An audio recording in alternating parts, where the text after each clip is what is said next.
মধ্যপ্রাচ্যের সংঘাতের আগুন নেবার লক্ষণ নেই। যুক্তরাষ্ট্রের প্রস্তাবিত যুদ্ধবিরতি পরিকল্পনা সরাসরি প্রত্যাখ্যান করেছে ইরান। তেহরানের সাফ কথা, যুক্তরাষ্ট্রের ইচ্ছায় নয়, যুদ্ধ শেষ হবে ইরানের সিদ্ধান্তে। এদিকে ইসরায়েলের লেবানন থেকে ছোড়া ক্লাস্টার মিসাইল বা গুচ্ছ ক্ষেপণাস্ত্র আঘাত হানার খবর পাওয়া গেছে। মধ্যপ্রাচ্যের শান্তি ফেরাতে যুক্তরাষ্ট্রের দেয়া যুদ্ধবিরতির প্রস্তাব সরাসরি ফিরিয়ে দিয়েছে ইরান। তেহরান স্পষ্ট জানিয়ে দিয়েছে ওয়াশিংটনের কোনো শর্ত তারা মানবে না। ইরানের রাষ্ট্রীয় টেলিভিশন এক ঊর্ধ্বতন কর্মকর্তার বরাত দিয়ে জানায়, বর্তমান পরিস্থিতি বিবেচনায় যুক্তরাষ্ট্রের প্রস্তাবটি ছিল একপাক্ষিক। ওই কর্মকর্তা বলেন, মার্কিন প্রেসিডেন্ট ডোনাল্ড ট্রাম্পের কল্পনায় নয়, যুদ্ধ থামবে তেহরানের সিদ্ধান্তে। কূটনৈতিক টানাপোড়েনের মাঝেই সামরিক শক্তি প্রদর্শনও অনড় ইরান।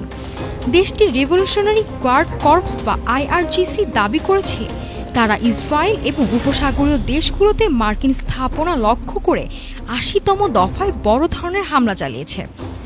অন্যদিকে ইসরায়েলের উত্তরাঞ্চলীয় শহর কিরিয়াত সমনায় লেবানন থেকে ছোড়া একটি ক্লাস্টার মিসাইল বা গুচ্ছ ক্ষেপণাস্ত্র আঘাত হেনেছে।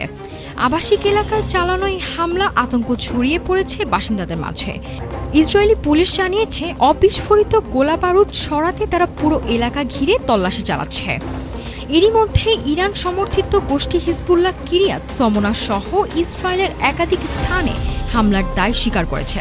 সব মিলিয়ে আলোচনার টেবিলের সমাধানের পথ রুদ্ধ হয় মধ্যপ্রাচ্যে এক দীর্ঘমেয়াদী যুদ্ধের আশঙ্কাই প্রবল হচ্ছে। নাফিস সামিয়া, ঢাকা টুডে।